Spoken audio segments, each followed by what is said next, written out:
156페이지 5절을 보겠습니다. 세율이 나와 있죠, 세율? 그 5절에 세율 나왔는데, 거기 1번에 보면 등록에 대한 등록 면허세 표준세율에서 박스 하나 있잖아요. 그죠? 사실 이 부분은 뭐 지금 굳이 막 이렇게 볼 필요 없습니다. 세율을 외울 건 아니고. 그죠? 근데 걔는 박스에 보면 세율이 여러 개 있죠. 근데 이거 뭐 쓸데없이 외울 필요는 없겠죠. 근데 얘가 크게는 세 가지로 세율이 구성이 돼 있어요, 세율이. 하나는 소유권에 관한 등기 이렇게 돼 있고요. 그죠? 그 다음에 소유권 외, 그죠? 소유권 이외에 이렇게 돼 있고, 마지막에 건수로 가는 게 있어요, 건수. 그죠? 그러니까 이 건수는 건당, 아까 말소등기 같은 거 얘기하는 거죠? 한 건당 얘는 6,000원이거든요, 6,000원. 그럼 얘가 세율이 6,000원이라는 뜻이잖아요. 그죠? 그리고 이제 소유권에 관한 게 쭉 있고요. 그 다음에 남은 쭉 있는데, 얘네들은 전부 다 1000분의 2거든요. 0.2%. 그러니까 결론은 무슨 얘기예요? 이 건수로 가는 거 6,000원, 이거하고 이 소유권에 관한 등기 빼고는 다 0.2%라는 뜻입니다. 굳이 구분하면. 근데 여기서 이제 그 왼쪽에 156페이지 소유권 등기 나와 있죠. 그럼 보면 소유권 보존 등기, 이전 등기, 유상, 모상, 상속 증 이렇게 돼 있잖아요. 그럼 얘가 지금 이렇게 돼 있거든요. 예를 들면 유상은 1000분의 20 이렇게 돼 있죠. 상속은 1000분의 8 이렇게 돼 있어요. 증여는 1000분의 15 이렇게 돼 있거든요. 그리고 보존 등기는 1000분의 8 이렇게 돼 있어요, 지금요. 그럼 이게 무슨 뜻이냐면 이 말 그대로 해석하면 네가 부동산을 매매 등으로 취득하면 등기할 때 세금을 뭘 내라? 등록세 2%를 내라는 얘기고, 상속받으면 등기할 때 등록세를 0.8% 내라는 얘기예요. 그래서 지금 우리가 부동산 취득하면 세금 뭐 낸다 했어요? 등기할 때. 취득세 내잖아요. 취득세. 그냥 지금 등록세를 내라는 얘기잖아요. 이게 지금 법 규정이 있는 거죠. 자, 이게 잘못된 게 아니라 얘가 뭐냐면 이 법이 2011년 1월 1일에 개정됐죠. 그죠? 그럼 2010년 12월 31일 이전에는 취득세와 등록세를 따로따로 냈다는 얘기죠. 이 말 이해가시죠? 그럼 얘는 뭔 얘기냐면 내가 이전에 취득을 해가지고 아직 등기 안 한 상태라는 거죠. 그러니까 취득세 냈는데 미등기야. 그럴 수 있잖아요. 내가 이때 사가지고 취득세 내고 등기를 아직 안 한 상태, 미등기 상태야. 근데 지금 등기하려고 보니까 이 두 개가 통폐해서 뭘 내? 취득세를 낸단 말이에요. 그럼 이 사람들 이걸 내면 안 되잖아요. 그러니까 얘는 뭐야? 2010년 12월 32일 이전에 사서 미등기인 사람은 뭘 내라? 취득세 내지 말고 여기 있는 등록세를 내라는 뜻입니다. 해서 이 규정이 현재 있는 거예요. 거기 그래서 156페이지 밑에 소유권이 그 얘기입니다. 그리고 오른쪽 맨 마지막에 말소 등기 등은 한 건당 6,000원 이렇게 되는 거죠. 그러면 요 두 개 빼고 나머지 몽땅 다 뭐야? 1000분의 2, 0.2%. 0.2% 외울 법 없죠. 감료, 가처 뭐 이런 거 다 0.2%. 그죠? 이렇게 보시면 되죠. 자, 박스 바로 밑에 1, 2, 3번 있죠. 또 표 밑에 박스 1번 지방자치단체장은 조례가 정하는 바에 따라 등록세 표준세율의 100분의 50 범위에서 뭘 수 있다? 가감할 수 있다. 자, 지방세는 다 가감할 수 있습니다. 자, 근데 특징이 하나 있습니다. 가로 안에 뭐라고 돼 있어요? 부동산 등기의 하남. 그러니까 얘가 가감 조정은 되는데 부동산 등기와 관련된 세율만 가감 조정할 수 있다. 위에는 박스 있죠? 걔네들만 된다는 거야. 그럼 예를 들면 저런 건 안 되는 거예요. 전세권이라 자동차 등록 같은 거 아니에요. 자동차 등록 있죠. 자동차는 등록할 때 등록세 내잖아요. 근데 걔는 부동산이 아니잖아. 그럼 그때 자동차 등록할 때 되는 등록세는 가감 조정할 수 있다 없다? 없다. 결론은 얘는 기억할 때 뭘 같이 기억하셔야 돼? 100분의 50 범위에서 가감할 수 있다. 이것만 기억하면 안 되고 무엇도 부동산 등기 하나 요까지 기억을 하세요. 특징으로. 아까 취득세는 그거 나왔잖아요. 가감 조정은 표준세율만 되고 누구는 안 된다? 중과세율은 적용하지 않는다. 이런 식으로 잘 나오고 얘는 부동산 등기 하나에 그 부분을 기억하면 되고. 이번 최저세액제는 6,000원 미만이면 6,000원을 그 세액으로 넣는다. 이거 중요하다 그랬죠? 3번은 등록분 등록면허세의 소유권 등기는 취득세에서 취득을 원인으로 이루어진 등기 또는 등록을 제외한 등기, 즉 2010년 12월 31일 이전 취득한 미등기 부동산에 대해서 적용한다. 아까 지금 소유권 얘기한 거 있죠? 그 얘기하는 거예요. 그렇죠? 그래서 거기 1, 2번을 잘 기억하셔야 되겠죠? 그다음 거기는 새로 그렇게 구체적으로 외울 필요는 없습니다. 중간에 넘어가시고 161페이지 6절에 얘도 이제 부가징수가 나오네요. 얘도 신고납부죠? 신고납부. 자, 근데 등록세는 어쨌든 뭘 하기 전에, 등록하기 전에 세금을 내야 되니까 언제까지 아무리 늦어도 등기 등록하기 전까지는 신고하고 납부해야 됩니다. 1번에 그렇게 돼 있죠? 동그라미 1번에. 근데 동그라미 2번 보면 등록을 하기 전까지는 등기 또는 등록 신청서를 등록관서에 접수하는 날까지를 말한다. 그러니까 우리가 등기 등록하기 전까지 뭘 하래? 세금을 내려잖아요. 이 말은 뭔 얘기야? 아무리 늦어도 내가 오늘 등기하러 가려면 뭐요? 그 등기 접수하는 날, 그날까지 내. 그러니까 등기 접수하기 전까지는 세금을 내야 되는데 왜? 안 내면 안 해주니까. 그러니까 오늘 등기하려고 그래요. 그럼 뭐요? 그 등기하러 가기 전까지, 그날까지는 무조건 내야 된다는 얘기죠. 뭐 그런 의미입니다. 자, 거기 보면 추가 신고 이런 건 지금 보지 마시고요. 자, 여기서 이제 굉장히 중요한 얘기 하나 나옵니다. 162페이지 맨 위에 3번. 그렇죠? 자, 얘는 반드시 기억을 하셔야 됩니다. 반드시. 그러니까 제가 아까 등록세 세 가지가 되게 중요하다 했죠? 하나는 6,000원 미만이면 6,000원을 그 세액으로 한다. 하나는 등기 등록한 이후에 무효나 말소가 된 환급 없다. 그리고 3번. 잘 나와요. 162 맨 위에 3번. 등록을 하기 전까지 납부하는 경우. 자, 신고 의무를 다하지 아니한 경우에도 등록 면허세 산출세액을 등록하기 전까지 납부하였을 때는 법 규정에 따라 신고를 하고 납부한 거로 본다. 이 경우 무신고 가산세 및 과소신고 가산세를 부과하지 아니한다. 이게 무슨 얘기예요? 근데 원래 신고 납부니까 신고 안 하면 신고불성실, 납부 안 하면 납부를 따로따로 부과하잖아요. 얘는 근데 뭘 했대요? 신고는 안 했는데 뭘 했대? 납부를 하면 뭐 한 걸로 봐? 신고를 한 걸로 봐서 신고불성실 가산세 부과를 안 하겠다는 얘기예요. 이게 등록세만 있는 중요한 특징입니다. 예를 들면 그런 거예요. 여러분 지목 변경이라는 거 하면 건당 6,000원이거든요. 건당 6,000원. 근데 그걸 건당 6,000원인데 그걸 굳이 여기 원주시에 가서 신고 안 하고 그냥 바로 은행에 돈 내고 바로 지목 변경 등기를 하더라도 걔는 뭐 한 걸로 보겠다는 거야? 그냥 신고하고 돈 낸 걸로 보겠다는 거야. 왜? 금액이 딱 정해져 있잖아요. 6,000원. 그러니까 그런 것들은 뭘 안 해도 신고를 안 했어도 가산세 부과하겠다 안 하겠다? 안 하겠다. 그런 뜻입니다. 그래서 어쨌든 그 3번 지문은 잘 기억하셔야 돼요. 이게 이제 여러 가지 형태로 변형이 돼서 나옵니다. 그럼 막 또 되게 많이 틀리죠. 그죠? 여기 이제, 자, 근데 이건 취득세는 상관없어요. 이게 뭐라고 하면 취득세 이걸 내버려요. 취득세에서 신고하지 않고 납부하면 신고하고 그러면 취득세 신경도 안 쓰고 뭐만 신경 써? 그래 얘는 신고 안 해도 납부하면 신고한 걸로 봐서 가산세 부과 안 한다고 해서 맞았대. 그때 뭐래? 취득세는 땡 틀리죠. 누구만? 등록세만, 등록세. 그러니까 3번은 등록세에만 있는 아주 중요한 특징이다. 그래서 꼭 기억을 하셔야 된다. 그죠? 자, 얘는 신고 납부니 얘도 가산세 규정이 있겠죠? 자, 가산세 규정은 취득세하고 똑같습니다. 자, 가산세 부과되면 아까 징수 방법 뭐라겠죠? 보통징수. 얘도 부분에 밑에 이제 보통징수 나왔잖아. 뭐 얘기하는 거야? 가산세 얘기하는 거야. 가산세도 토치 하나 안 틀리고 똑같습니다. 신고불성실, 납부불성실 똑같아요. 그 시험에 뭐라고 나오냐면 이렇게 나올 때 있어요. 취등록세를 비교하는 문제가 나올 때가 있어요. 가끔. 그럼 이런 질문 잘 나와요. 취득세와 등록세는 신고기한 내 신고하지 않으면 신고불성실 가산세를 부과한다해서 뭐 보통징수하다 이런 식으로 나와요. 같이 묶어서. 공통사항이잖아. 그죠? 이건 똑같은 거죠. 가산세 똑같고 보통징수까지 똑같습니다. 그럼 얘도 뭐라는 겨? 보통징수 즉 가산세 빼곤 다 뭐라는 겨? 신고 납부라는 뜻입니다. 그 부분은 똑같은 거니까 보시면 되겠죠. 교재는 지금 보면 162페이지 밑에부터 163페이지까지는 앞에 취득세 받던 거 그대로 갖다 써놓은 거예요. 왜? 똑같으니까 내용이. 그죠?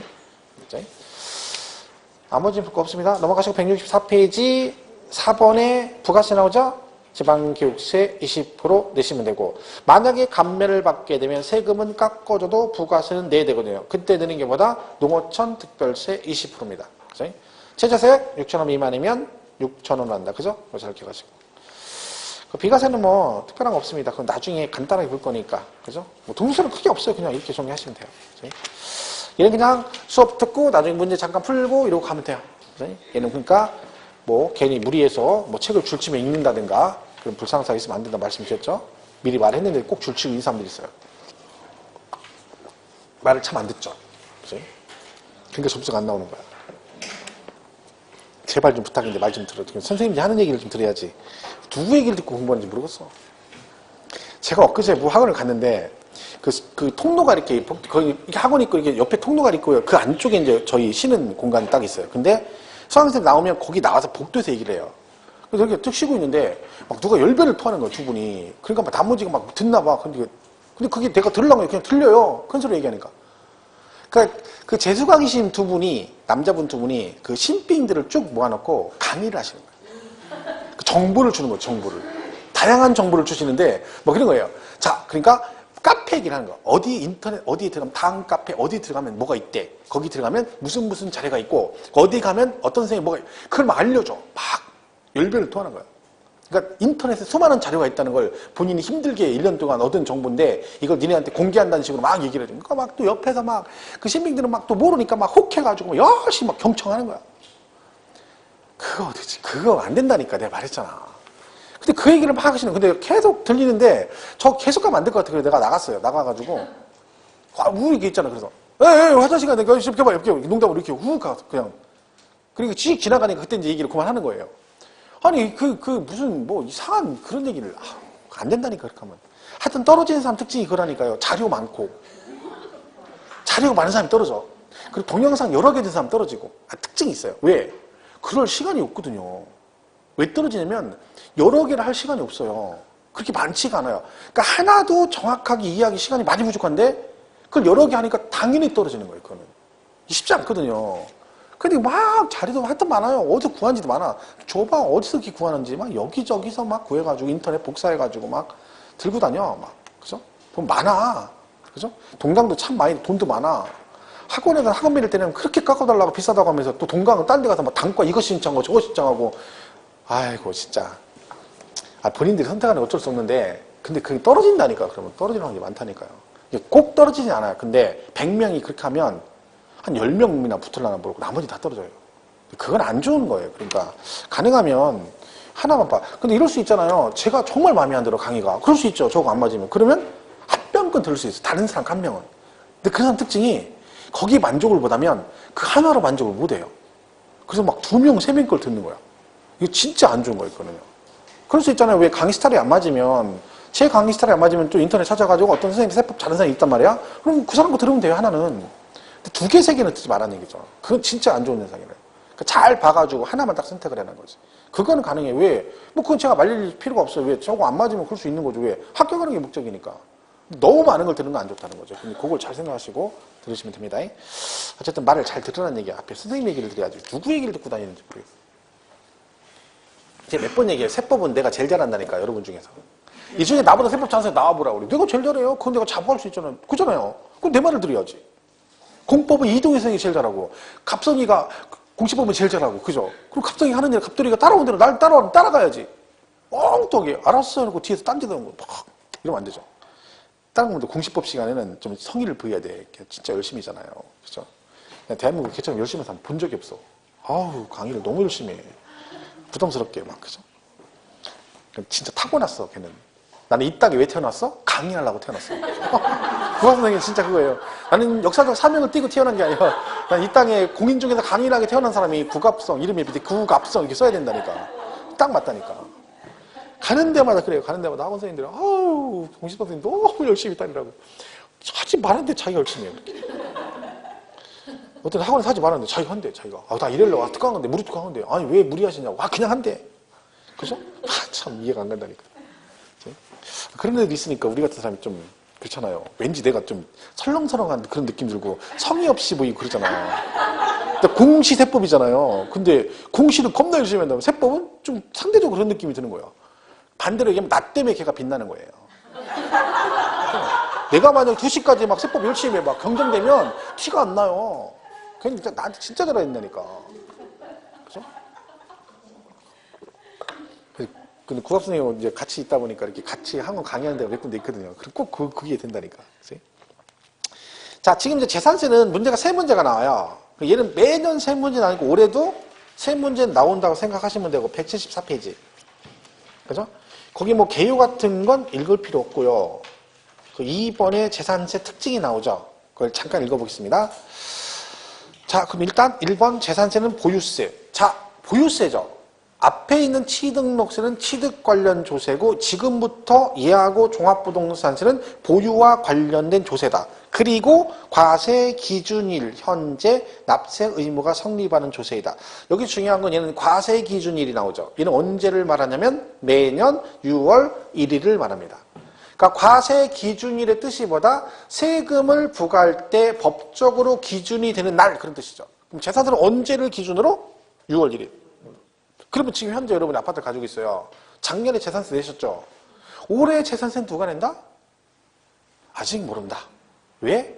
지금 1월달 기준이 아니라 올해 6월 1일 가서 그날 현재 소유자한테 재산세가 나온다는 얘기죠. 그 말은 내가 5월달에 팔아버리면 나는 올해 재산세를 안 내도 되고, 내가 얼떨결에 샀다가 잘못 사면 한 방에 하루 보유하고 재산세를 낼 수도 있다. 그런 얘기죠. 왜? 5월 31일까지 내 거 아니었는데 6월 1일날 등기쳐서 내게 된 거예요. 그러면 6월 1일 현재는 제 거죠. 재산세 누가 내야 돼? 제가 내야 됩니다. 그죠? 왜? 법의 기준일이 6월 1일로 돼 있기 때문에 그렇습니다. 자, 그 얘기고. 다음 동그라미 2번은 재산세는 소유자의 보유기간에 관계없이. 보유기간 관계없죠. 왜? 지금 말했잖아요. 여러분이 작년부터 지금까지 계속 보유하다가 5월 달에 홀딱 팔아버리면 산 사람은 보유하고 하루 보유하고도 뭘 낼 수 있다? 재산세를 낼 수 있다. 그 얘기죠. 그리고 과세 기준일에 납세 의무자에게 정기적, 반복적, 계속적으로 과세는 보시다. 한마디는 경기를 안 탄다는 얘기죠. 경기를. 재산세는 경기를 안 탑니다. 왜? 뭐 경기가 무슨 상관 있어. 뭐 경기가 좋든 나쁘든 가지고 있으면 7월, 9월 되면 봉투 열렸네 돈 내라고 막 나오죠. 근데 취득세고 양도세는 경기 타죠. 왜? 걔는 거래세잖아. 경기가 나쁘면 부동산 거래가 안 돼. 그럼 취득세도 안 거치고 양도세도 안 거치죠. 근데 뭐는? 그러면 거래가 안 된다는 게 누군가는 주구장창 가지고 있는 거죠. 걔는 뭐 해야 돼? 세금 내야 됩니다. 보유세. 그죠? 얘는 경기를 안 타는 세금이죠. 자, 오른쪽 동그라미 4번 맨 위에. 제가 지금 3번 안 읽고 넘어갔거든요. 그래서 나중에 꼭 이런 사람이 있어요. 거기 보면 살짝 읽다 보니까 이렇게 나오거든요. 좀 특이하죠? 그래가지고 이걸 가지고 궁금하니까 와가지고 혼자 고민하다가 결국 와. 선생님, 여기 능이라는 게 있고 이기 있는데 여기 뭐죠? 이렇게 물어보는 사람이 있어. 아니, 시험에 안 나와. 그런 건 안 나오니까 안 하는 거예요. 그러니까 할까봐. 근데 굳이 읽고 응이니까 좀 이상하죠? 그죠? 그러니까 이건 내가 그 부동산을 보유하고 있으면, 그걸 갖고 있으면 미래에 그 부동산으로 인하여 수익이 발생할 수도 있으니 그 수익력에, 미래에 발생한 수익력에 대해서 세금을 부과한다 해서 이익, 그러고 능은 네가 이거를 샀다는 얘기죠. 그러면 그만큼 그걸 살 정도면 세금을 낼 능력도 그만큼 있다니까 능력에 따라 부과한다. 그게 뭐예요? 능과세입니다. 취득세가 대표적인데 아까 제가 말했죠. 네가 일반 부동산 사면 그 부동산 사는 만큼 능력이 있어 세금을 4% 내면 되는데 네가 사치성을 샀다는 얘기는 그만큼 능력이 더 많다는 뜻인가? 그 능력에 맞게 세금을 더 많이 부과하겠다. 그래서 중과세가 되는 거죠. 그게 뭐예요? 그래요. 시험에 안 물어봐 절대로. 나온 역사도 없고. 근데 굳이 안 하고 넘어가는데 그걸 와가지고 뭐 얘가 뭐냐는 둥 뭐 이렇게 하는 거죠. 자, 4번 재산세는 무슨 방법? 보통 징수입니다. 고지서가 나온다는 얘기죠. 그럼 얘는 절대로 가산세는 없고 오로지 뭐가 나온다? 가산금. 문제 푸다가 재산세 파트에서 가산세란 말이에요. 가산세 세자만 나면 무조건 틀렸다 하면 돼요. 이유 불문하고. 그죠? 5번 얘는 물납 및 분납 된다겠죠? 뒤에 가면 배웁니다. 작년 시험에도 재산세 물납이 나왔죠. 물납은 세금을 물건으로 내는 거고 분납은 나눠내는 거다. 뭐 그런 얘기고요. 6번은 재산세는 현황보가 원칙에 따라 공보상 등재 현황과 사실상 현황이 서로 상이 다른 경우는 뭐가 우선이다? 사실상. 항상 세법은 실질과세입니다. 그러니까 토지대장에 써있는 지목하고 실제 사용되는 지목이 서로 달라. 그럼 얘는 파악할 때 뭐가 우선이다? 사실상 용도를 가지고 판단한다. 그런 얘기죠. 7번은 뭐 소액징수 면제 있고 세부담 상환. 저 뒤에 가면 나오죠?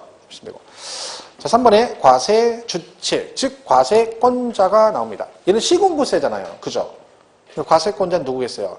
물건 소재지에 관할 시군구가 과세권자겠죠? 그런데 동그라미 2번에 뭐라고 되어 있냐면 특별시 관할 구역에 있는 구의 경우에는 재산세는 뭐한다? 특별시세 및 구세인 재산세를 한다. 이렇게 되네요. 자, 이거는 좀 조심할 게 혹시 지문이 나오면 이게 맞는 지문이라는 거죠. 이게 무슨 얘기냐면 서울시는 세금을 부과하잖아요. 그럼 재산세를 내죠. 그러면 이거를 원래 누가 다 가져가야 되는 거야? 구청에서 다 가져가는 게 맞죠? 서울시는 아니라는 거지. 얘는 반절은 서울시에서 가져와요. 반만 일단 가져가 구청에서. 그리고 나머지 반절을 걷어서 어떻게? 다시 재분배를 해줘요. 왜냐? 서울시는 구청이 25개가 있는데 서울시에 그 구청 중에 강남구, 서초구, 송파구가 세금을 압도적으로 많이 걷습니다. 우리가 전국에 세금 제일 많이 걷히는 동네가 3개 되거든요. 그 3군데. 그럼 같은 서울시인데 강남, 상구 세금 이만큼 걷고 도봉구, 강북으로 이만큼밖에 못 걷는 거예요. 격차가 너무 심하잖아요. 그래서 그래요.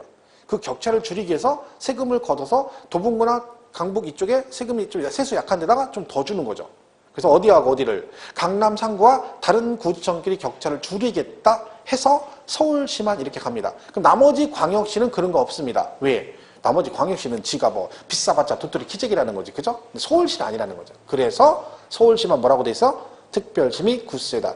이건 자세한 얘기는 필요 없고 지문상에 서울시는 특별시 및 구세다 했을 때 얘가 왜 특별시세야 구세지 틀렸어. 이것만 안 하면 되는 거야. 그죠? 그거만 조심하면 됩니다. 자, 그럼 이제 2절에 이제 또 얘도 뭐가 나와요? 대상이 나오네요. 과세 대상. 자, 일단 부동산은 무조건 들어갑니다. 토지, 그다음에 뭐? 건축물, 그리고 주택, 선박, 항공기 이렇게 되어 있죠. 자, 선박 항공기는 제목만 아시면 돼요. 내용은 필요 없고. 자, 그럼 얘가 이제 중요한데, 자, 요거는 맨 먼저 개념을 잘 이해하셔야 돼요. 별 얘기는 아닌데 이 개념을 정확하게 모르면 나중에 문제 엄청 헷갈려 합니다. 되게 쉬운 문제를 헷갈려 하는 거죠. 자, 과세 방법이 이렇게 건물이 있어요. 그죠? 여기 상가가 있다, 상가. 그리고 이쪽에 주택이 하나 있어요, 주택이. 뭐 이렇게 되는 거죠. 얘는 주택이래. 이렇게 돼 있다, 만약에. 그러면 이걸 우리가 이제 건축물이라고 그러고 얘를 토지라고 하죠. 그래서 얘도 마찬가지죠. 건축물, 얘는 토지 이렇게 돼 있어요. 자, 만약에 여러분 상가를 갖고 계시면 재산세가 나오잖아요. 자, 그러면 이때 상가는 토지와 건축물 따로따로 세금이 나옵니까? 한꺼번에 나옵니까? 나는 상가를 안 갖고 있어서 잘 모르시는 거죠. 그죠? 아, 상가 갖고 있으면 7월 달에 건축물분 재산세가 나오고, 그리고 9월 달 가면 또 건축물 부속 토지에 대해서 토지분 재산세가 나옵니다. 그러니까 상가를 갖고 계시면 세금이 2번 나오는 거야. 7월 달에 한 번 나오고 9월에 나와. 그럼 모르는 사람은 야, 나 상가 하나인데 왜 세금을 2번 내? 2번 내는 게 아니라 한꺼번에 낼 걸 얘는 따로따로 과세가 돼요. 토지 따로 세금이 나오고 건축물 따로 나온다 이 얘기죠. 자, 주택이 있습니다. 자, 우리가 주택은 우리가 보통 세법상 일반적으로 주택 그럴 때 단독주택을 내가 가지고 있어. 그러면 여러분 얘기할 때 나 어디 시골에 주택 있다? 단독주택 있다 그러잖아. 그럼 주택 그럴 때 그 표현이 건물만 얘기합니까? 토지까지 포함해서 보통 얘기합니까? 그죠? 그냥 전체로 우리가 주택이라고 하죠. 세법도 마찬가지예요. 주택 그러면 이 건물만 얘기하는 게 아니라 뭐까지? 이 토지까지 포함해서 주택이라고 그래요. 그러면 얘가 주택을 가지고 있어요, 여러분이. 재산세가 나오죠. 그럼 얘는 어떻게? 얘처럼 건물 따로 토지 따로가 아니라는 거지. 왜? 주택은 건물 따로 토지 따로를 말하는 게 아니라 이 두 개를 합해서 뭐라고 한다고요? 주택 그런다 했잖아. 그럼 세금 과세를 어떻게 한다? 토지 건물 따로따로 하지 않고 그 토지와 건축물을 그 과세 표준을 합해서 그 합한 과표에다가 여기다가 이렇게 세율을 곱해서 세금을 계산한다. 그런 얘기죠. 그러니까 머릿속에 우리가 뭐가 있어야 되는 거야? 주택은 어떤 경우든 절대로 토지 건물을 따로따로 과세하는 경우는 있다? 없다? 없다. 항상 이 두 개를 합해서 한꺼번에 합한 과표에 세율 곱혀 세율 이걸 꼭 기억을 하셔야 돼요. 이 흔들림이 나중에 틀리는 거야. 그죠? 근데 문제 풀다 보면 또 이런 게 있다는 거죠. 문제 풀다 보면 주택인데 땅은 을 거고요. 건물만 내 거야. 즉 남의 땅에 내가 집을 지었어요. 자, 이런 경우 재산세는 토지 건축물 값을 서로 다르죠. 그럼 이때는 토지 건축물 따로따로 세금이 날 거야? 한꺼번에 나올까요? 한꺼번에 계산. 네? 금방 제가 뭐라 그랬어? 금방. 어떤 경우든 따로따로 없다니까. 어떤 경우든 따로따로 없다 했잖아. 그죠? 그럼 또 값을 그러면 야, 그건 맞는데 주인이 다르잖아. 이렇게 되는 거죠. 그러면 혼자 또 주인이 다르잖아요. 시험 문제 나오면 또 따로따로니까 맞았다는 거예요. 강의할 때 내가 말해서 어떤 경우든 없다니까요. 주인이 달라도 주택은 보다 두 개를 합한 과표에 세율을 곱해서 세액을 산출하고 이 세금을 주인이 다르니 이걸 둘이 나눠서 내는 겁니다. 30만 원 나왔다. 그러면 얘네 둘이 이 시가 표준을 안분해가지고 각각 얘는 얼마, 얘는 이렇게 내는 거지. 이걸 뭐 건물은 건물은 갑거니까 이건 따로 계산하고 을은 이런 건 없다는 거죠. 그 시험 문제 치면 이런 식으로 나오는 거 예를 들면 주택의 경우 토지와 건축물의 소유자가 다를 경우에는 그 토지 건축물 각각의 과세 표준에 세율을 곱해서 세액을 산출한다. 그러면 땡 틀린 거죠. 뭐라고 해야 돼? 토지 건축물 합한 과세 표준에 세율을 곱해서 세액을 산출하고 그 세금을 얘네 둘이 나중에 나눠서 내는 거예요. 안분해서 낸다. 이렇게 가는 겁니다. 그러니까 고개 흔들리면 안 된다는 거지. 이게 별 얘기 아닌데 주택 얘기가 되게 많아요, 여러분.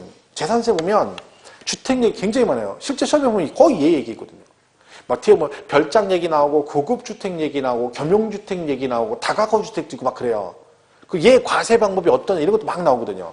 그런 것도 되게 많거든요, 주택 얘기가. 그걸 조심하셔야 되고 또 하나 얘가 주택은 이렇게 한꺼번에 나오잖아요. 그럼 어떤 문제가 발생해요? 얘는 건물 따로 토지 따로 과세가 돼요. 그럼 이 말은 무슨 뜻이야? 세금을 한꺼번에 다 안 내고 요거는 일부는 7월 달에 내고 일부는 9월에 낸다 이런 의미잖아요. 그러면 얘는 세금을 분산해서 내는 효과가 있는데 얘는 그게 안 되잖아요. 왜? 항상 한꺼번에 해야 되니까. 그럼 얘하고 형평성이 안 맞죠. 그렇다고 얘를 갖다가 얘처럼 따로따로 할 수는 없으니까 어떻게 한다? 무조건 세금은 따로 없다 했잖아요. 한꺼번에 세금을 계산하고 요 세금을 제가 7월하고 9월에 내니까 너도 7월 달에 반절, 9월에 반절 이렇게 내는 거예요. 그 주택은 그래서 어떻게 돼?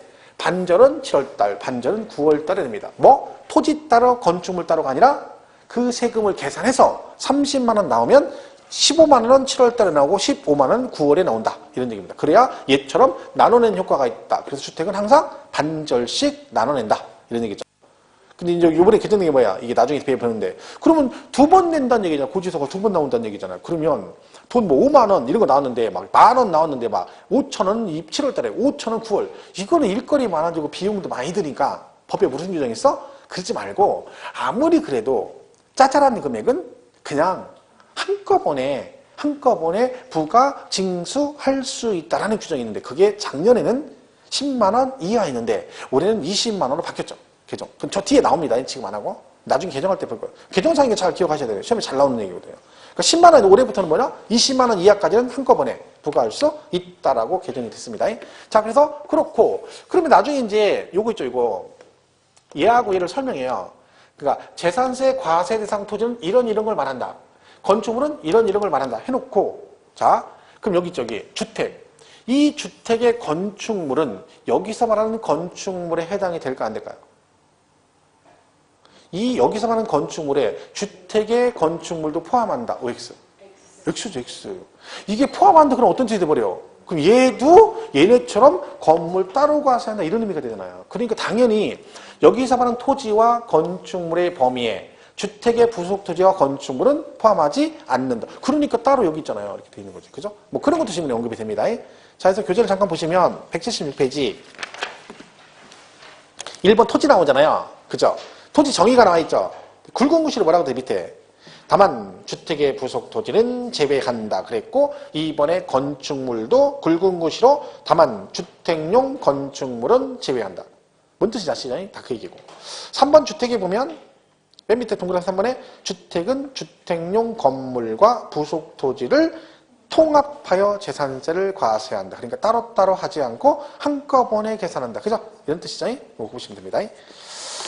자, 선박 항공기는 뭐 그냥 제목만 보시면 되고요. 6번의 재산세 현황 부과는 아까 한 거죠? 실제 현황과 공모상 현황이 서로 다르면 뭐가 우선이다? 사실상 현황에 의한다. 이렇게 기억하시면 됩니다. 자, 일단 뭐 개념은 그 정도만 일단 보세요. 너무 세부적으로 하지 마시고. 그리고 그 다음에 뭐가 나와요? 179페이지 토지가 나오죠. 얘는 뭐냐면 이 토지는요 세율이 다 똑같진 않아요.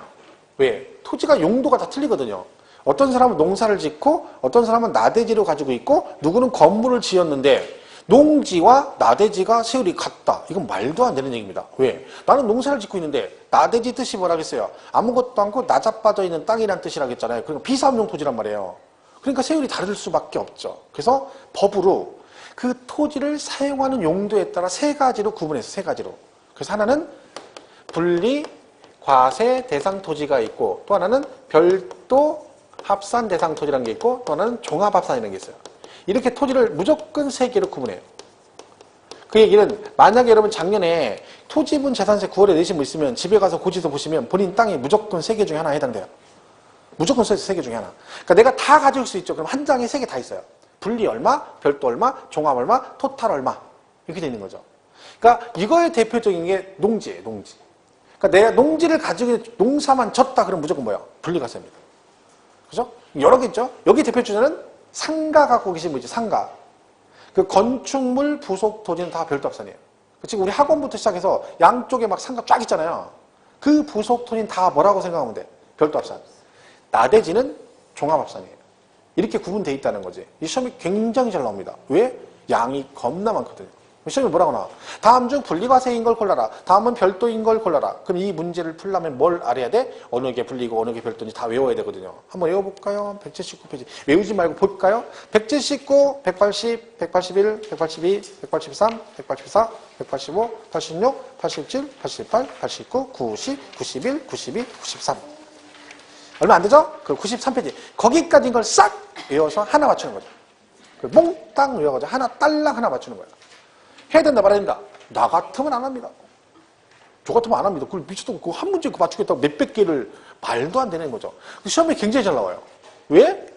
딱 봐도 문제 내기 좋잖아요. 한 번도 안 나온 문제를 10년 내도 다 낼 수 있어. 계속 그죠? 근데 그걸 내는 거야. 근데 사람이 양심이라는 게 있는 거죠. 출제위원도 양심 있는 거예요. 자기가 봐도 이건 아니잖아요. 그걸 외워서 푸는 건. 그래서 대부분의 시험은 기출 지문이야. 기출 지문. 과거에 나왔던 지문이 주로 나옵니다.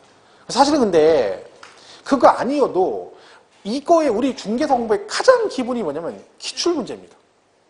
이제 전에도 얘기했지만 제일 이해가 안 가는 사람들이 시험 보러 가는데 최근 최소한 5년 정도 그 기출 문제를 완벽하게 안 하고 가는 건 이해가 안 가. 정말 이해가 안 가요. 도대체 무슨 공부를 하는지 모르겠어요.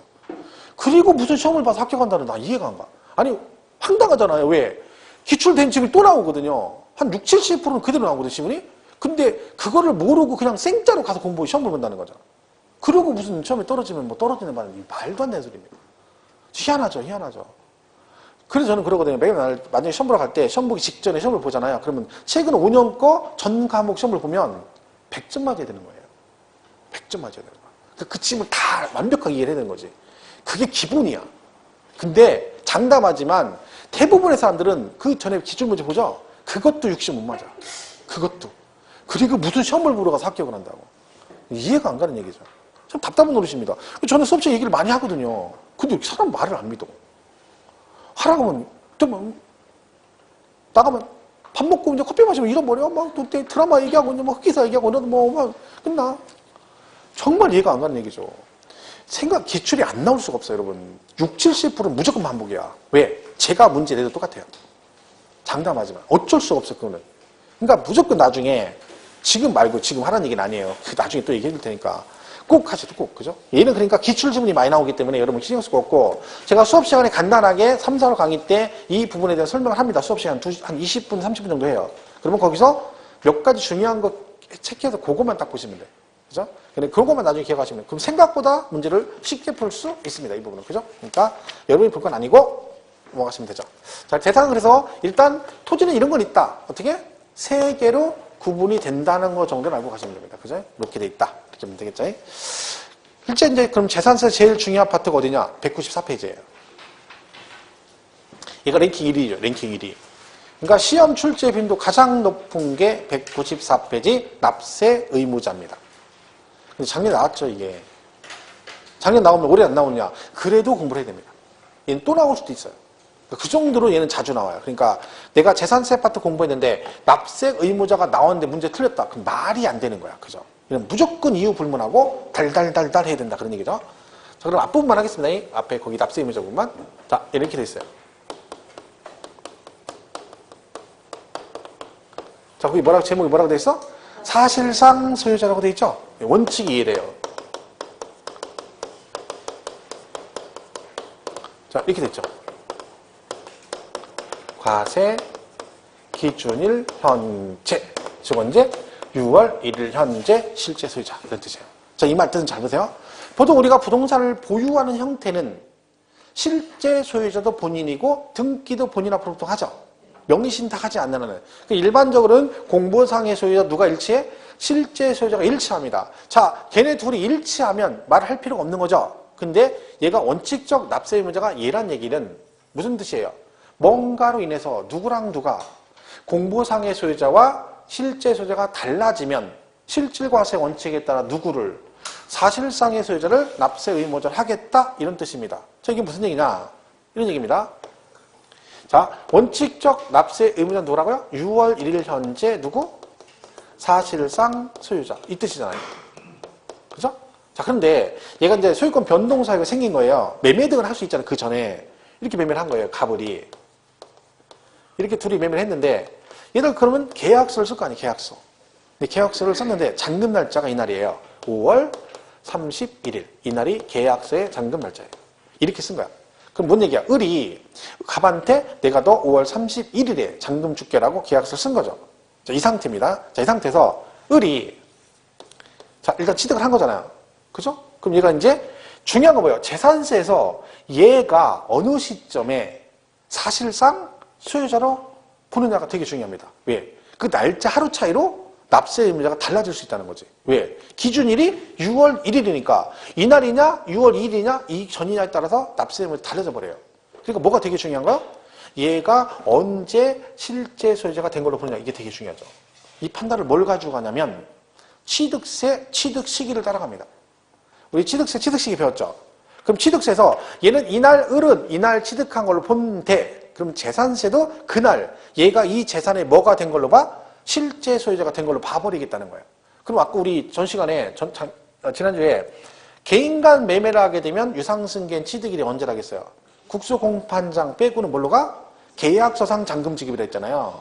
그러면 5월 31일이 계약상 잔금 날짜니까 그럼 이날이 취득일이라는 뜻이죠. 그리고 을은 재산세에서 을이 언제 5월 31일에 뭐가 된 걸로 봐버려? 사실상 소유자가 된 걸로 보겠다. 여기까지 이해가시죠?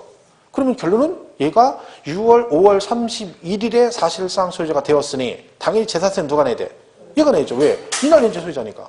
자, 이 얘기입니다. 그런데 여기서 6월 1일에 얘가 등기도 같이 넘어갔으면 둘이 일치하니까 상관이 없는데 6월 1일에 등기가 안 넘어갈 수도 있잖아요. 그죠? 왜? 이날이 계약서의 잔금 날짜 아니야. 실제 돈 주고 등기하고 허쩌다 보면 여기에 등기가 안 넘어갈 수도 있죠. 그 등기가 누가 앞으로 돼 있어? 갑 앞으로 돼 있는 거 아직도. 얘를 뭐라 그래? 공보상 소유자 그래. 이렇게 된 거죠. 그럼 결론 무슨 얘기예요? 매매 등으로 소유권 변동 사유가 생겼는데 뭘 하지 않아서 등기가 안 돼서 실제 소유자와 공보상 소유자가 서로 다르게 되면 누구를 사실상의 소유자를 납세 의무자를 하겠다가 이런 뜻입니다. 자, 그러면 재산세가 나오겠죠? 6월 1일 되면 원주시에서 계산하죠. 자, 갑, 을 중에 누구한테 세금이 나올까요? 을한테 나와야 정상이죠? 근데 세금은 갑한테 나옵니다. 왜? 이게 지금 지네 둘이 매매한 거잖아요. 갑을이 만나서 매매를 했는데 얘들이 돌다방에서 계약서 쓸 때 쌍화차 마셨는지 안 마셨는지 거기에 노린자 띄었는지 안 띄었는지 알 수가 없잖아. 왜? 지네 둘이 한 거잖아. 그러니까 거래된 걸 모르죠. 그러니까 6월 1일 되니까 원주시에서 뜩 봤더니 누가 앞으로 돼 있어? 갑 앞으로 돼 있죠. 얘한테 세금이야. 자, 그럼 갑은 지금 누가 억울한 거예요? 갑을 중에. 갑이 억울하죠. 왜? 법대로면 을이 내야 되는데 세금이 얘한테 나왔잖아. 그죠? 얘는 억울한 거지. 그럼 얘가 세금을 안 낼 수 있는 방법 뭘까요? 왜 원주시는 을한테 세금 부과하고 갑한테 했다고? 이 사실을 모르기 때문에. 그러면 알면 누구한테? 을한테 나오겠지. 알면 알게 하면 되지. 어떻게 하면 돼? 예, 전문용어로 가서 읽는다고 하죠. 일러. 누가 가서 일러? 둘 중에 아쉬운 사람이 가서 일러. 누가 아쉬운 사람이야? 갑이죠. 을은 아쉬울 거 하나 없어. 얘는 어차피 모르면 안 되니까 숨도 안 쉬고 가만히 있는 겁니다. 그럼 얘는 도대체 언제까지 숨을 안 쉬고 있어야 되는 거예요? 세금 안 내려고 숨 마시다가 죽는 수도 있죠. 그래서 얘가 신고를 하죠. 아무 때나 신고 안 하는 건 날짜가 정해져 있습니다. 자, 이거 날짜 제가 한번 했죠. 자, 이렇게 기억하면 돼요. 얘는 과세권자가 있고 누가 있어? 납세 의무자가 있어요. 그러면 얘가 이렇게 하는 것도 있고 우리가 이렇게 하는 것도 방향이. 그러니까 시군구에서 우리한테 뭘 보내고 통지하는 것들이 있고 우리가 시군구에 가서 뭐 신청하고 신고하는 것도 있다는 거죠. 쌍방향으로. 그때 얘는 5일, 얘는 10일 안에 하는 거예요. 날짜가. 그러니까 과세권자가 우리한테 하는 건 다 5일 안에 하고 우리가 가서 하는 건 10일 안에 해요. 자, 우리 고지서 있잖아요. 고지서. 그 고지서 뭐 이런 게 있어요. 고지서는 납기 개시 몇 일 전까지 발부하여야 한다. 이런 규정이 있어요. 자, 고지서는 납기 개시 몇 일 전까지 발부를 해야 될까요?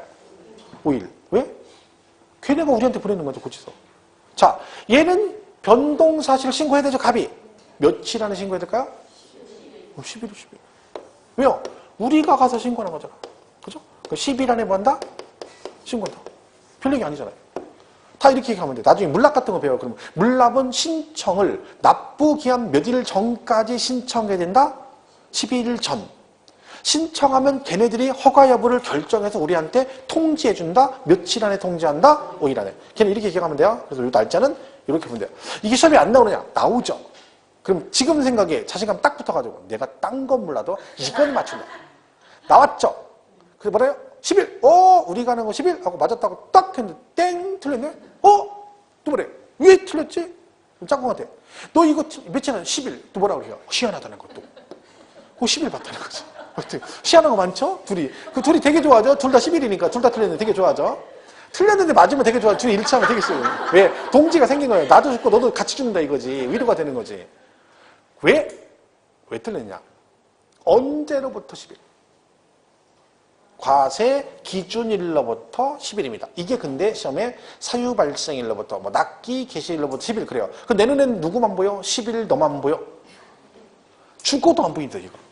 10번을 읽어도 10일만 보여. 그러니까 무조건 맞은 거야. 이 문제가 잘못됐다고 생각해. 그래서 나중에 와요. 그래서 이게 기본서 보니까 10일인데 왜 이거 잘못됐냐? 여기 있을래. 그때 가서 그래요. 왜 안 보여? 그럼 얘가 왜 안 보일까요? 왜? 내가 관심을 여기다만 가졌기 때문에. 공부할 때. 그 말해서 제가 이 연애할 때는 막 온통 관심이 그 상대방한테 있기 때문에 그 상대방 일거수일투족이 기억을 하지 않아도 머리에 막 드라마 필름처럼 쫙 기억이 납니다. 그죠? 그리고 와이프가 어제는 머리를 이렇게 하고 있는데 오늘 똑같은 건데 나는 틀린 점 발견하는 거. 연애할 때는 왜? 어제는 애교머리 안 내는데 오늘은 애교머리 한 가닥 내리고 왔는데 그게 기억이 나. 여기 바뀌었네 이렇게 해요. 지금 뭐라 그랬어? 지금은 긴 생머리를 쏙같이 쳤는데도 어디가 바뀌었는지는 몰라요. 분위기가 좀 바뀌긴 한 것 같은데 어딘지 정확히 몰라. 왜? 그때만큼 관심 없거든요. 지금 그때처럼 관심 가지면 못 살아요. 스트레스 받아 서로. 나이 먹으면 소 닭 보듯이 하면서 살살 사는 게 딱 좋아. 너무 관심을 가지면 안 되죠. 그다음 우리 아빠가 가끔가다 제일 싫은 게 미장원 갔다 와가지고 꼭 저녁 때 가면 나 어디 바뀐 거 같지? 모르겠어요. 미장 갔다 온 건 알아요. 근데 가기 전이나 가기 후나 별 차이가 없어. 근데 어디가 바뀌었대. 그럼 난 모르죠. 그럼 뭐라 그래? 관심이 없다는 거야. 외정이 식었다는 말도 안 되는 얘기를 하는 거죠. 나중에 어디 바뀌었대. 봐도 모르겠어요. 왜 물어봐 그런 걸. 바뀐 거지 그냥. 쓸데없는 얘기를 하는 거죠. 그렇죠?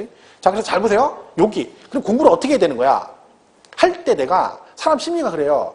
자기는 똑같이 해요. 과세 기준일로부터 10일 이렇게 한다고 생각해요. 근데 아니에요.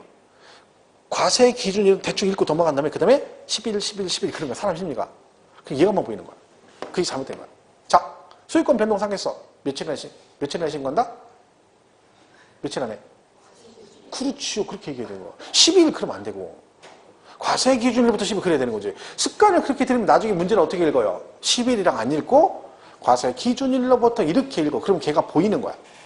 그러니까 우리가 시험 문제 틀리는 이유 중에 하나가 안다라고 생각하는 거 이런 것들을 확실하게 틀리는 거예요. 왜? 이건 의심을 안 해버리거든요. 얘가 맞으니까. 절대 얘는 틀렸다 생각하는 거야. 그러는 게 얘는 틀려버리는 거야.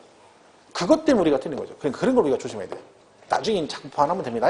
자, 그러면 이날 계약서도 이날 할 수 있죠. 계약서를 쓰다 보니까 이렇게 됐어요. 잔금날 6월 1일일 수도 있죠. 이때는 납세 문제가 누굴까요? 갑을 중에. 을이에요. 을. 왜? 얘가 6월 1일에 뭐가 된 거예요? 사실상 소유가 됐다는 얘기잖아. 6월 1일 현재 사실상 소유자가 뭐다? 납세 의무자다. 그럼 6월 1일까지는 누가 내는 거야? 을이네요. 얘를 누구라고 하냐면 양수인.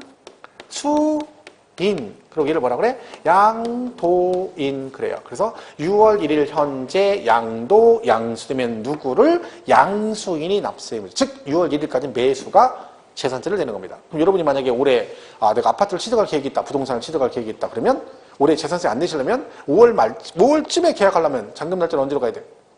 여러분 6월 2일로 가야지. 왜? 매수는 6월 1일까지는 본인이 내야 된다니까. 빠른 8억. 오늘 파는데 내가 재산세 안 내려면 주고 나서나 잔금 날짜를 6월 1일로 매도는 가야 되는 거야. 왜? 6월 1일까지 매수가 내니까 매도를 안 내는 거지. 근데 결론은 내가 5월 말쯤에서 6월 초에 걸렸을 때 만약에 그 매매를 하게 되면 내가 매도냐 매수냐에 따라서 잔금 날짜를 언제로 가냐에 따라서 올해 재산세가 누가 낼지가 결정되는 겁니다. 결정. 그러니까 매수는 6월 1일까지는 매수가 내. 그러니까 내가 매수 입장이면 계약서를 쓸 때 6월 2일로 써야 안 내는 거고 매도는 주고 나서는 안 내려면 최소한 아무리 늦어도 언제까지는 6월 1일로 써야 재산세를 안 낸다. 무슨 말인지 이해가시죠?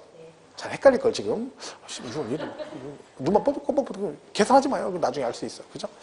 자, 이렇게 해서 정리하시면 됩니다. 자, 교재 잠깐 읽고 194페이지. 4절 납세의무자 1번 납세의무자 원칙 사실상 소유자라고 돼 있죠. 그리고 그 참고에 보면 사실상 소유자 판단은 유상승계 취득인 때는 잔금 지급 여부에 따르도록 되어 있어 과세 기준일 현재 양도 양수되면 누구를 양수인을 당연인도 납세 의무자로 본다 라고 되어 있네요. 그죠? 됐죠? 자, 이렇게 보시면 됩니다. 자, 일단 개념만 이렇게 보시고 여기까지 하겠습니다. 여기까지 하고 예매 의제 납세는 다음 주부터 하도록 하고 문제 간단하게 한 두 문제만 풀어보겠습니다. 많이 안 풀고 169페이지 169페이지 제가 볼 때 이 문제를 다 풀 수 있으려면 3, 4월 강의 때 가서 그 전 범위를 다 공부를 해야지 이 문제 다 풀 수 있어요. 그래서 중간중간에 강의 안 한 내용이 있어가지고 문제를 좀 선별하기가 좀 그렇습니다. 자, 21번 찾았죠? 지방세법상 취득세에 관한 설명 중 틀린 것은 1번 부동산을 매매로 취득하는 경우 취득세 표준세율은 몇 프로고? 4%고 취득가액이 50만 원 이하인 경우 취득세를 부과하지 않는다. 맞죠? 면세점. 2번 차량, 기계장비, 항공기 및 주문에 의해 건조한 선박은 원시 취득에 한하여 납세 의무가 있다. 땡 틀렸죠. 원시 취득은 과세하지 않는다. 다른 말로 승계 취득에 한하여 그죠? 이렇게 되죠. 그죠? 원시는 과세. 근데 얘는 거꾸로 원시 취득이 하나여가 아니라 승계 취득이 하나여 납세 의무가 있는 거죠. 원시는 과세 안 한다 했잖아. 그죠? 2번이 틀린 거죠. 3번 유상거래를 원인으로 취득하는 주택 중 취득가액이 6억 이하래요. 얼마? 1000분의 10. 아까 했죠? 주택 유상거래 1000분의 10 6억이야. 6억 초과 9억이야. 1000분의 20 9억 초과 1000분의 30. 3번 상속으로 인하여 취득세 과세 물건을 취득한 자는 상속 개시일이 속한 달의 말일부터 6개월, 외국에 있으면 9개월 이내에 신고 납부해야 된다. 그죠? 그랬고 5번은 중가산세 얘기거든요. 그래서 이거는 지금 보지 마시고 대신 얘가 중가산세인데 중가산세도 가산세잖아요. 그럼 징수 방법은 뭐겠어요? 보통 징수입니다. 그래서 마지막에 뭐라고 돼 있어? 보통 징수라고 돼 있죠. 미등기 전매했을 때 80% 가산입니다. 중가산세. 미등기 전매다 걸리면 80% 해서 보통 징수. 그래서 80이거든요. 100분의 80. 네. 답은 2번이 틀린 거고. 밑에 22번. 지방세법상 취득세에 관한 설명 옳은 것. 1번. 지방자치단체 기부채납 조건으로 부동산 취득하는 경우 취득세를 과세한다. 땡. 아까 기부채납은 비과세라 했잖아요. 그렇죠? 국가장한테 소유가 되니까. 2번. 취득세는 연부금액을 기준으로 면세점 여부를 판단한다. 땡. 아니라겠죠. 과표는 연부금액. 면세점은 연부금 총액. 그렇죠? 2번도 틀렸고. 3번. 임시건축 및 존속기간 1년을 초과하지 않는 경우 취득세를 비과세한다. 정답이죠. 임시건축물. 1년 초과하지 않으면. 초과하면 세금 내셔야 되고. 3번이 정답이죠? 4번. 차량, 기계장, 선박, 항공을 제조직 건조하는 경우 원시 취득으로 봐 취득세를 과세한다. 원시는 과세하지 않는다. 그랬잖아요. 5번. 별장을 취득하면 사치성 재산으로 표준세율의 중과 기준세율의 100분의 400을 합한다. 별도로 선주. 100분의 200은 과밀억제권액이잖아. 그죠? 이 정도는 해야 된다. 세율을 외워야 된다. 그죠? 외워라 했죠? 해보시면 되고. 자, 넘어가시면 됩니다. 자, 그리고 등록세 문제를 한번 풀어볼까요? 2번. 171페이지. 2번 있죠? 지방세법상 등록세 과표에 관한 설명으로 드린 것. 1번. 부동산에 관한 등록면허세 과세표는 등기 당시 가액으로 한다. 취득세는 취득 당시고 등록세는 등기 등록 당시 가액으로 가고요. 2번. 신고가액이 시가표준액 미달한데 그럼 뭘로 가? 시가표준액. 3번. 공매로 토지 취득하면 과세표준은 뭐다? 국수공공이니까 사실상 취득가액 그래야죠. 시가표준액이 아니라. 그죠? 그 3번 틀렸죠. 이거 다 기출문제예요. 이거 시험 이렇게 나온 거죠. 그건 취득세하고 똑같이 풀려나 있잖아요. 00. 4번 채권 금액에서 과세액을 정하는 경우 일정한 채권 금액이 없을 때는 채권의 목적이 된 것, 처분 제한의 목적이 된 금액을 그 채권 금액으로 한다. 그죠? 그러니까 가압류, 가처분, 경매신용, 저당권 설정 등기는 채권 금액으로 가는데 걔가 있으면 그걸로 가는데 없으면 얘네들을 할 수 있다라고 아까 했고 5번도 마찬가지죠. 감가상각의 서류 변경된 가액을 과세 표준할 경우는 등기등록 현재 법인 장부들은 결산서에서 입증되는 가액을 과표한다. 아까 변경된 가액을 과표할 수 있다 했죠. 근데 물론 그 변경된 가액이 입증은 해야 되는 거죠. 뭘 통해서? 법인 장부나 결산서로 입증되면 결론적으로 얘는 뭘로 간다는 거야? 변경된 가액을 과표할 수 있다. 그런 뜻이다. 이렇게 보시면 되겠습니다. 마지막 하나만 더 풀고 마치겠습니다. 173페이지 7번. 173페이지 7번. 취득세와 등록세에 대한 설명을 틀린 것. 그렇죠? 1번 취득세 과세 대상은 그거 쭉 나와있죠? 이런 것들이고. 그죠? 2번 등록 면허세 납세 의무자는 재산권 기타 권리의 취득 이전 변경 또는 소멸에 관한 사항 공부의 등기 또는 등록을 받는 자. 아까 명의자가 납세 의무자라고 했죠? 맞고. 3번 취득세는 50만 원 이하면 면세점 적용. 등록세는 6천 원 미만이면 6천 원을 그 세액으로 한다. 기억하시라 했죠? 4번 취득세는 취득 당시 가액이고 등록세는 등기 등록 당시 가액이 과세 표준이고 5번 취등록세는 납세 의무자는 취득 등록한 날로부터 60일 이내 신고 납부한다. 땡. 어디가 틀렸어요? 등록세는 등기 등록 하기 전까지. 됐죠? 자, 여기까지 보겠습니다. 여기까지 하고 다음 주에 뵙겠습니다. 건강하시고 다음 주에 뵙겠습니다. 고맙습니다. 수고했습니다.